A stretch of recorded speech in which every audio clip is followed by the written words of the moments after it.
Ħafna qed isejħulu terremot politiku oħrajn qed jgħidu li Abela tant kien daru mal-ħajt li ma kellux triq oħra ħlif li jsejjaħ rixafil sabiex juri li qed jagħmel xi ħaġa quddiem id-diversi kriżijiet li kkaratterizzaw l-aħħar xhur. Iżda fil-verità kien hemm ħafna li ma ċedewx għal manuvri ta' Robert Abela, fosthom Clyde Caruana li se jżomm postu bħala Ministru tal-Finanzi, kif ukoll Byron Camilleri li jżamm il-portafol tal-Intern minkejja l-ammont ta' kritika li kellu fil-konfront tiegħu fosthom dwar it-tmexxija tal-Korp tal-Pulizija. Issa Robert Abela se jkollu jżomm lil Clyde Caruana għalkemm dan għandu pożizzjoni opposta għal tiegħu dwar il-mudell ekonomiku ta' pajjiżna. L-istess fil-każ ta' Byron Camilleri illi sal-aħħar minuti baqa' jsabbat saqajh. Mhux l-istess jistejjina ta' Chris Fern li Abela baqa' sa ma tajjarlu rasu mid-Dekasteru tas-Saħħa bl-iskuża tkun li se jieħu post Helena Dalli fil-Kummissjoni Ewropea u għalissa poġġieħ responsabbli mill-fondi Ewropej.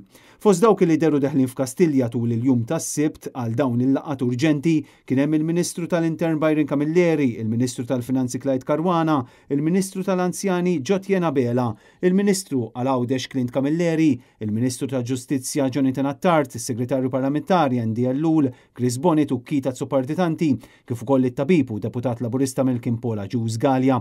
Aktar tard delu deħlin ukoll il-Ministru tat-Turiżmu Clayton Bartolo, il-Ministru għall-Arti u l-Kultura Owen Bonnici, il-Ministru tal-Edukazzjoni Clifton Grima, il-Ministru Giulia Farrugia Portelli, kif ukoll is-Segretarji Parlamentari Ellison Zerafa Civelli, kif ukoll Alicia Buġeja Sajd. Il-Ministru informakom dwar ir-rixafil tal-lum.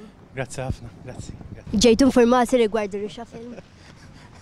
La tħallna sinjal li kellna nisimgħu dak li kellna nisimgħu. M'għandix kummenti iktar x'nagħti. Ġejt informat dwar jekk inbidlu xi responsabbiltajiet tiegħek? M'għandix kummenti x'nagħti. Diskursati bejn il-Prim Ministru u privati, kun hemm xi komunikat li jidhirlu li għandu jagħmel il-Prim Ministru jagħmlu il-Prim Ministru l-uffiċċju tiegħu. Jagħmel dawk il-komunikat jagħmlu l-uffiċċju. Ġejt informata dwar jekk kellek xi bidla fil-kariga jew responsabilità ġdida? Għalhekk qiegħda hawnhekk, imma kif qed aktar qabel ikollna ftit paċenzja sakemm il-Prim Ministru jkun jista' jħabbaru. Tkun qed iżomm il-portafol tal-edukazzjoni. Jkun hemm tħabbir meta jkollu jsir ta' daqt. Grazzi. Ġejt informata dwar jekk temx tibdila fir-responsabbiltajiet tiegħek? Il-Kabinet preżenti kien magħmul minn 18 il-Ministru u 6 segretarji parlamentari u minn dawn 9 kienu ministri li żammew l-istess dekasteru ta' qabel l-elezzjoni ġenerali.